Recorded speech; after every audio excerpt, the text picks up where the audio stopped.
오늘 저는 고난 속에 담긴 하나님의 본심, 그런 제목으로 이번 한 주간 동안 3번의 설교를 하겠습니다. 2023년입니다. 그러니까 작년이죠.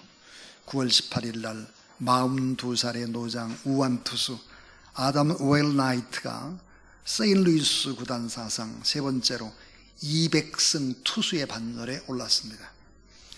그가 199승을 하고 단 1승을 더하기까지는 얼마나 됐을까, 시간이.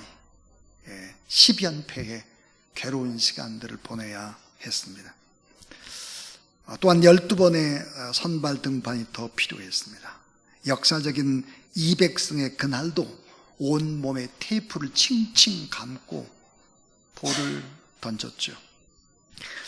웨일나이트는 만신창이 된 몸으로 미러키 브루스와의 홈 경기에 등판해서 7이닝 동안 4안타와 2볼넷 3탐진으로 무실점으로 호투를 했습니다. 그리고 세인루이스를 1대0으로 이기게 하는 200승 고지를 달성하게 되었습니다. 투수 웨일나이트가 실점 위기를 벗어날 때마다 홈팬들은 기립박수를 보냈습니다. 경기가 끝난 후에 웨일나이트는 눈물을 흘리면서 이같이 말을 했다고 합니다. 그동안 쓰러질 때마다 다시 일어났고, 난 여러 번 쓰러지고 다시 일어났다는 사실이 자랑스럽다. 일어나는 힘은 하나님이 주셨고 여러분이 일어나도록 힘을 주셨습니다. 이렇게 말했다고 합니다.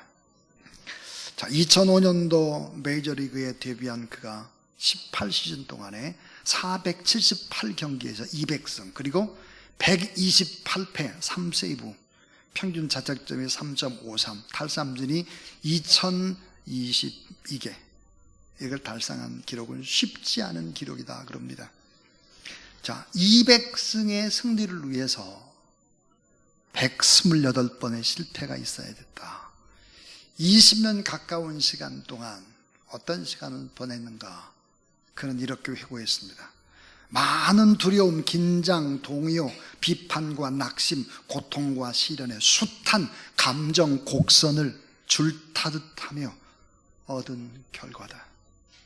수많은 부상과 싸우면서 결국은 숱한 감정의 곡선을 줄타듯이 하면서 그렇게 지내왔다라고 말했습니다. 여러분, 야구 선수에게만 고난이 있는 것이 아니라 오늘 하나님 앞에 예배드리는 우리는 다 동일한 고난을 가지고 있습니다. 이 땅에서 정해진 고난의 분량이 다 있습니다. 그 모양과 크기는 다르지만은 각자 느끼는 고난의 무게는 다 똑같습니다. 고난의 무게 다 똑같아요. 겉으로 보이는 고난의 크기는 작아도 마음으로 느끼는 그 무게는 크고 고통은 심합니다. 한 번 고난을 겪으면 됐겠지. 그러나 동일한 고난이 반복돼도 여전히 고난의 무게는 무겁습니다. 자, 정말 중요한 것이 뭘까? 고난이 얼마나 많으냐, 크냐, 작으냐 보다도 어떻게 이 고난을 극복해 나갈 것이냐, 이것은 너무 중요한 것입니다. 모든 사람에게 다 중요합니다. 이 고난을 통해서 그러면 어떻게 성장하고 성숙되어져 갈 것인가 하는 것이죠. 이 고난은 하나님을 새롭게 배웁니다. 참 이상하게 사람은 고난을 받게 되면 하나님이 보이기 시작하고, 내가 지나온 인생, 그 인생이 고난을 당하게 되면 해석이 되는 것입니다. 이 고난을 경험하면 지나온 내 인생, 그땐 이랬구나 하는 것을 깨닫기 시작하는 것이죠.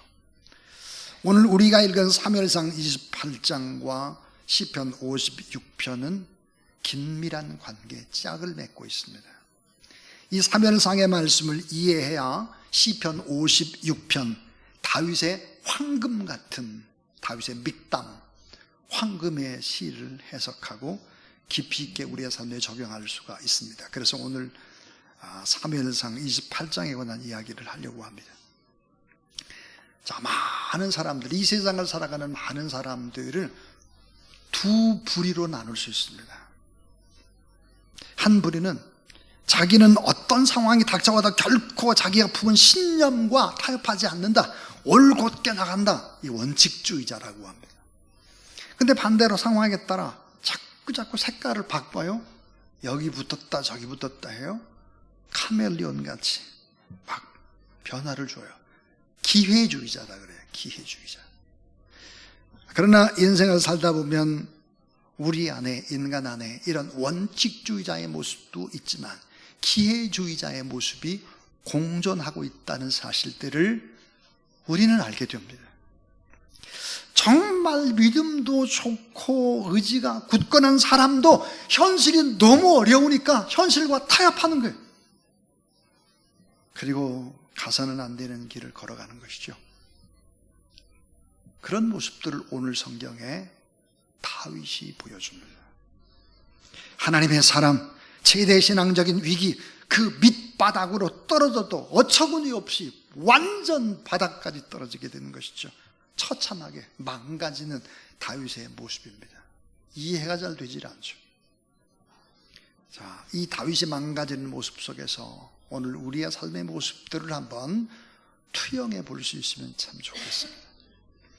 자, 이 다윗이 고난이 지속될 때 어떻게 바뀌어갈까 하는 얘기예요.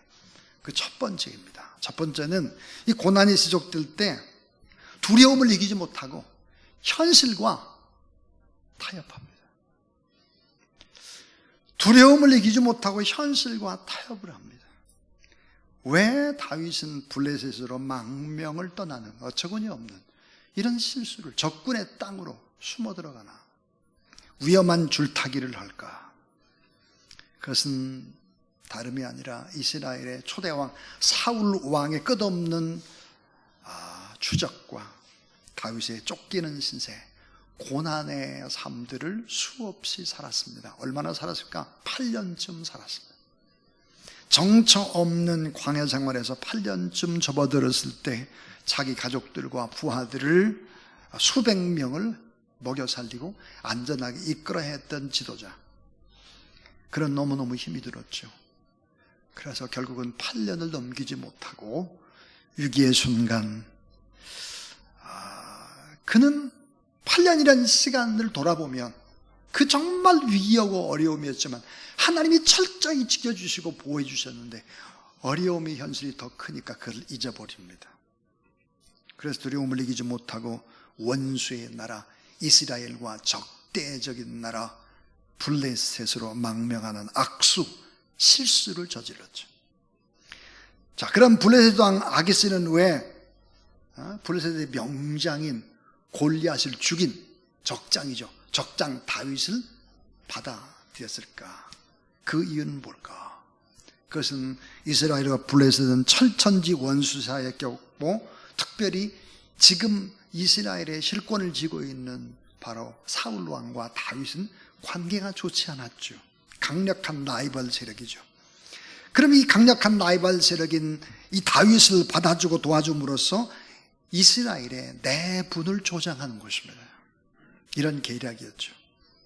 이 다윗과 다윗의 반란 세력들을 받아주고 피난처를 제공해 줌으로써 장차 블레셋이 이스라엘과 전쟁을 하게 되면 이 다윗을 용병으로 맨 앞으로 침투시켜서 전쟁을 하면 참 좋겠다, 이런 계산이 깔려 있었습니다. 자, 그리고 또 하나는 다윗이 블레셋 땅에 망명을 하게 되면 지금 이스라엘의 초대왕 사울 왕은 엄청난 부담을 갖게 될 것입니다. 자, 그래서 결국은 이 블레셋 왕 아기스는 다윗을 받아들입니다. 자, 고난이 지속될 때 하나님의 사람 다윗은 두려움을 이기지 못하고 현실과 타협을 합니다. 그 다음 두 번째 생각을 해볼 것은 현실과 타협을 하니까 어떤 일들이 벌어질까? 영적인 암흑지대로 빠져들어갔습니다. 영적인 암흑지대로 빠져가는 거예요. 이 현실의 눈에 보이는 좋은 것, 그것을 잠깐 피하기 위해서 타협을 할 때 영적인 암흑지대로 빠져들어가죠. 오늘 현 시대를 살아가는 우리가 곰곰이 우리의 신앙생활을 잘 생각해 봐야 될 바로 이런 부분이죠.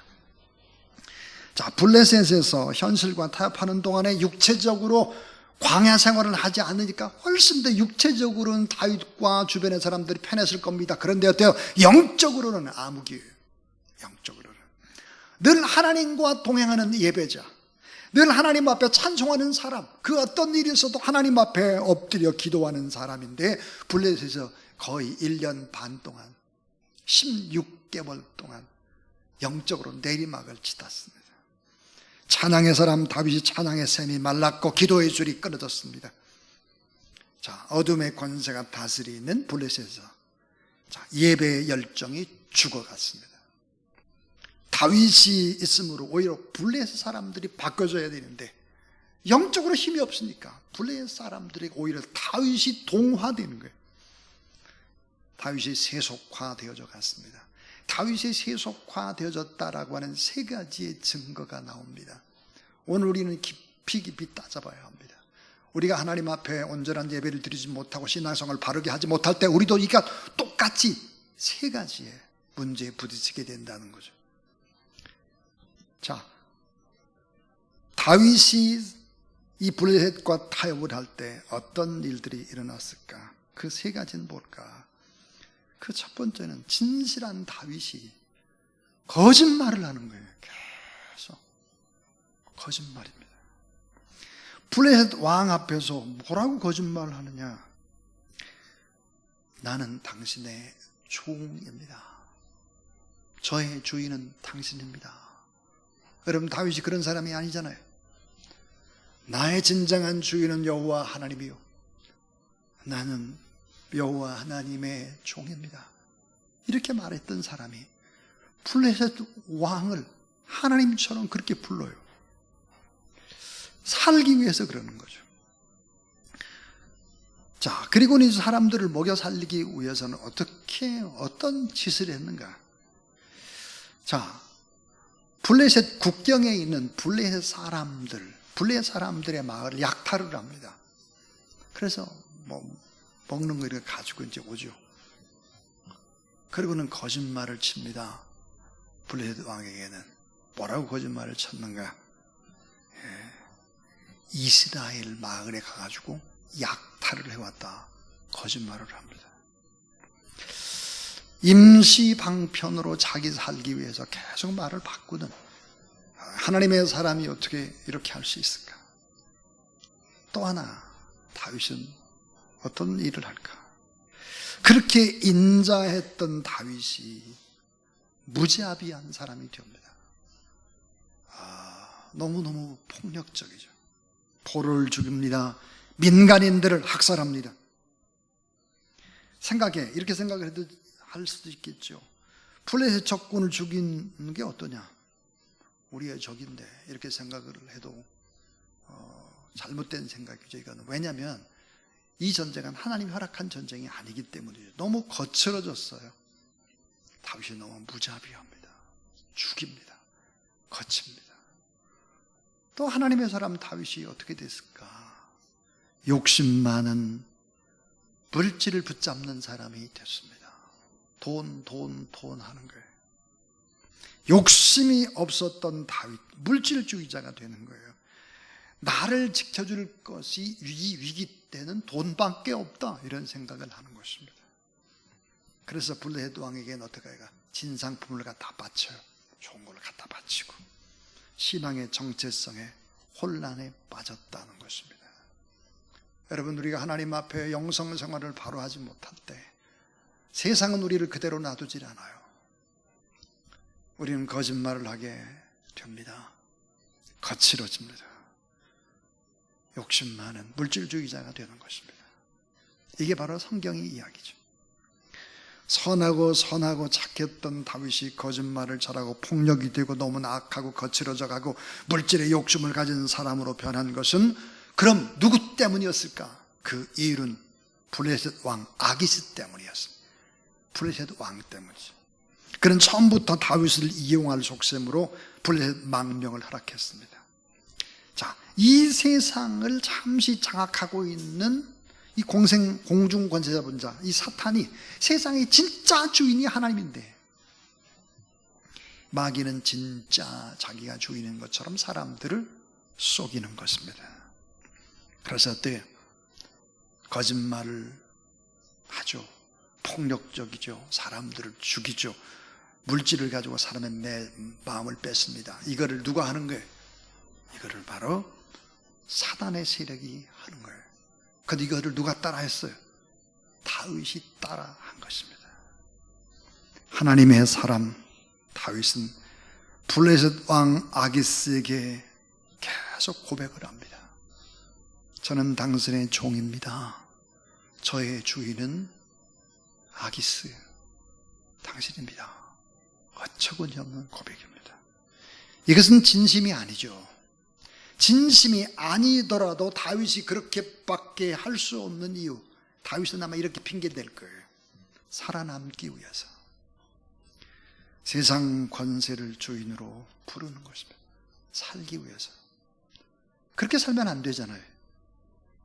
예배의 끈이 약화되었을 때, 기도와 찬양의 열정이 사라졌을 때 식어지고 세상에 자꾸 빠져들고 호적거리고 영적 암흑지대로 빠지게 되며 세상과 양다리를 걸쳐요.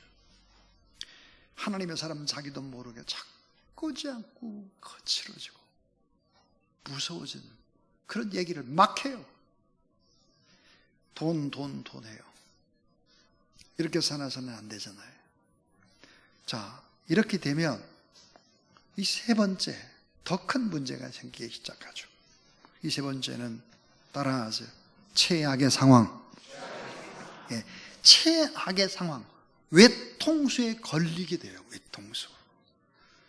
드디어 악한 블레셋 이스라엘 민족을 치기 위해서 군대를 정비하고 엘라 골짜기에다 큰 전쟁을 준비를 합니다. 놀랍게도 이 전쟁, 그러니까 이스라엘과 블레셋과의 전쟁인데, 이 블레셋과 이스라엘의 전쟁에서 맨 앞에 적군의 선봉에 서는 사람이 누굴까 하는 거예요. 다윗입니다. 이 전쟁의 최고 앞에 서는 선봉장, 아기스 블레셋 왕은 다윗을 선봉장으로 세우는 것입니다. 이 다윗이 참전해서 공을 세우면 내가 너를 영원히 지켜주는 시위 대장이 되겠다. 오늘 말씀해 보니까 너를 영원히 내 머리 지키는 자를 삼으리라. 시위 대장 되게 해주겠다. 이렇게 상급을 걸었죠. 자, 그러나 다윗은 누구입니까? 다윗은 사울 왕에게 쫓김을 받고 있지만 다윗은 이스라엘의 왕이죠. 이스라엘의 왕이 될 사람입니다. 기름 부음을 받은 사람이죠. 그러니까 다윗 왕이 블레셋의 선봉에 서서 동족 이스라엘을 죽인다면 어떻게 되겠습니까? 이게 안 되는 일이잖아요. 자, 어떻게 이스라엘의 왕이 될 수 있겠어요? 그리고 하나님의 계획을 어떻게 다윗이 이룰 수가 있겠습니까? 불가능하죠. 자, 그러나 다윗에게 너무나 힘든 요구를 블레셋 왕이 하는 겁니다. 맨 앞에 서라. 그렇지 않으면 어때요? 죽이는 거죠. 그래서 다윗의 죽음입니다. 자, 망명생활 16개월간의 이 다윗의 신앙이 암흑으로 빠져들어갈 때 너무나 큰 파멸의 구렁텅이로 함몰되고 마는 것입니다. 이런 좌충수, 외통수에 걸려있는 다윗, 어떻게 하나님이 일을 하실까? 마지막 네 번째 결론입니다. 하나님이 어떻게 일하실까? 고난 속에 담긴 하나님의 본심, 그 해결책은 무엇일까 하는 거예요. 이 과정을 다 지켜보신 하나님, 그 하나님의 본심은 무엇이었을까? 하나님은 어떻게 이 위기를 극복하게 할까 하는 거죠. 자, 이 위기 극복이 이제 세 가지 방법이 나오는데요. 그 하나가 뭘까? 그것은 바로 블레셋 왕의 계획을 바꾸시는 하나님이에요. 그 마음을 바꿔요. 사람이 자기의 일을 계획할지라도 그 걸음걸음을 인도하는 분은 여호와 하나님이라는 사실을 믿으시기를 바랍니다. 블레셋 왕 아기스는 다윗을 신임해서 왕의 부대를 경호하고 선봉을 맡겼습니다. 그런데 여러분, 이 블레셋은 중앙 집권적인 체계가 아니었습니다. 5개의 도시 국가들끼리 모여서 만든 국가가 바로 블레셋이었죠. 그러니까 아주 중요한 국가의 의결사항은 5 부족의 방백들과 블레셋 왕이 회의를 해서 결정을 내려야 했던 거죠. 따라서 이 아기스라는 왕은 국가의 왕이긴 해도 방백들의 말을 결코 무시할 수가 없었는데, 이 5 방백들은 이렇게 말을 합니다. 이 다윗은 절대로 선봉에 서서는 안 된다. 그 이유가 뭐냐? 이런 거예요. 예전에 블레셋의 명장 골리앗을 죽인 사람이 다윗인데 어떻게 다윗을 믿습니까? 다윗이 전쟁한다고 돌변해서 왕을 죽이면 어떻게 할 것입니까? 이게 이제 표면적인 이유고, 실제의 내면적인 이유는 이것이었습니다. 다윗의 출전을 왜 반대했을까? 다윗이 전쟁에 나가서 이겨서 큰 공을 세우면 왕의 오른편이 다윗이 되면 우리는 뭐가 되나? 이랬던 거죠. 자, 우리는 여기서 꼭 잊지 말아야 될 것이 있습니다. 그것은 하나님은 우리가 저지른 수많은 문제들, 그 수많은 말도 안 되는 실수들을 하나님은 수습해 주시고 덮어주시는 전문가라는 사실을 믿으시기 바랍니다. 고난의 과정을 통해서 내가 무자격자구나, 내가 함락미달의 사람이었구나, 이런 걸 알고 내가 하나님 앞에 다시 돌아가야 되겠다, 이런 마음을 품게 하고, 그래서 결국은 마음을 바꾸고 상황을 바꾸는 전문가다 하는 거죠. 다윗이 동족 이스라엘을 치는 전쟁의 앞잡이가 되는 최악의 상황을 하나님이 막아주기 시작을 합니다. 그리고 다시 돌보기 시작을 하죠. 자, 2번째는 진퇴양난의 상황에서 하나님을 다시 바라보게 하는, 다윗이 다시 하나님을 다시 바라볼 수 있는 시간을 벌어줍니다. 하나님의 신비한 역사를 바라볼 수 있는 시간, 다윗에게는 그런 시간이 필요했습니다. 블레셋 도시국가 5명의 방백들을 동원해서 막으셨지만 아기스의 결정은 쉽게 꺾이지를 않았죠. 그러니까 결국은 어때요? 아기스의 결정까지는 시간이 많이 남아 있었습니다. 자, 다윗은 하나님이 없이 지내온 1년 4개월을 돌아봅니다. 그리고 찬찬히 자신의 삶의 흔적들을 생각하기 시작하죠. 그리고 하나님을 순례하며 또 하나님 앞에 다시 잃어버렸던 기도의 시간들을 갖습니다. 드디어 사무엘상 29장 17절에 블레셋 왕 아기스의 명령이 다윗에게 떨어졌습니다. 어떻게 떨어졌을까요? 따라하세요. 너는 평안히 돌아가라. 전쟁에 나가지 말아라. 선봉에 나가지 말아라. 그냥 돌아가라 하는 것입니다. 놀랍게도 블레셋 왕의 입술 속에서 터져나온 이 고백은 하나님의 축복을 대언한 것이었습니다. 너는 평안히 돌아가라. 여러분, 우리가 많이 들어본 얘기 아닙니까? 예수님께서 병자들을 만나고 불쌍한 사람들을 만나고 그리고 맨 나중에 하셨던 말씀, 따라 평안히 가라 였습니다. 사랑하는 여러분, 우리 하나님은 어떤 분일까? 우리가 하나님을 잊어버리고 또 영적인 블랙홀에 빠져 있을 때도 늘 언제나 우리를 바라보고 계시는 하나님 아버지, 그리고 결국은 2 손을 들게 만들고 하나님을 다시 의지하게 만드시는 하나님, 그래서 하나님의 보호와 인도와 또 하나님의 사랑을 경험한 자에게 시련 가운데에서도 우리를 도우셔서 평안함으로 이끄시는 좋으신 하나님이라는 사실을 믿으시기를 바랍니다. 하나님은 고난 속에서도 그 하나님의 본심이 뭘까요? 사랑입니다. 용서입니다. 우리의 돌보심과 우리가 더 잘 성장하고 성숙하는 것이 하나님의 본심입니다. 마지막은 이것입니다. 따라하세요. 하나님께서 직접 개입하셔서 위기를 막아주셨습니다. 위기를 다 막아주셨습니다. 악한 사탄의 목표가 뭘까요? 블레셋 왕의 목표가 무엇입니까? 그것은 이스라엘을 무너뜨리는 것입니다. 이스라엘을 오늘날 영적으로 해석하면 교회를 무너뜨리는 것입니다. 여러분, 교회가 누구일까요? 예수 그리스도를 나의 하나님을 영접한 사람이 바로 교회입니다. 여러분을 무너뜨리고 교회를 무너뜨리고 나라를 무너뜨리고 이 일들은 누구를 통해서 마귀가 시도를 할까? 무너뜨리는 시도, 놀랍게도 신앙적으로 병이 든 다윗을 통해서였습니다.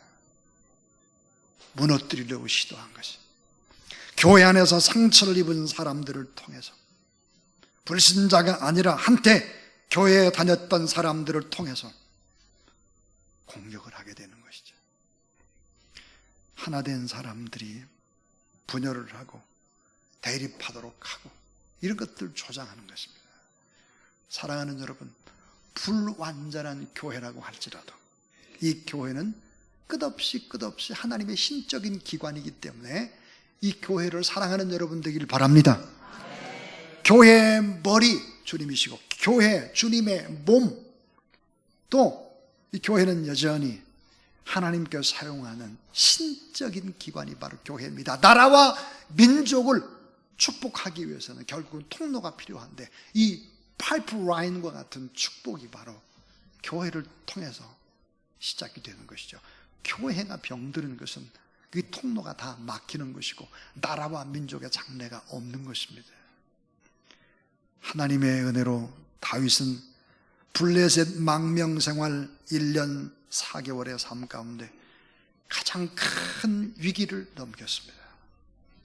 자신이 왕이 될 자신의 동족 이스라엘 민족을 죽이는 전쟁에 나가지 않게 되었습니다.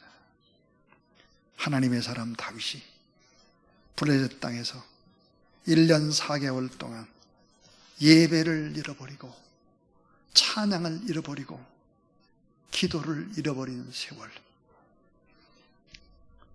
그런 끝없는 지뢰밭길을 헤매고 그는 다녔습니다. 우리는 꼭 알아야 합니다. 무엇이 가장 위대한 우선순위의 최고의 일인지를 알아야 합니다.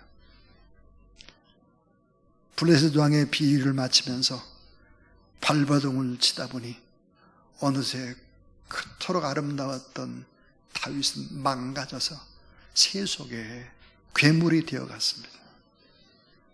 그는 늦게 알았습니다. 그리고 울부짖었습니다.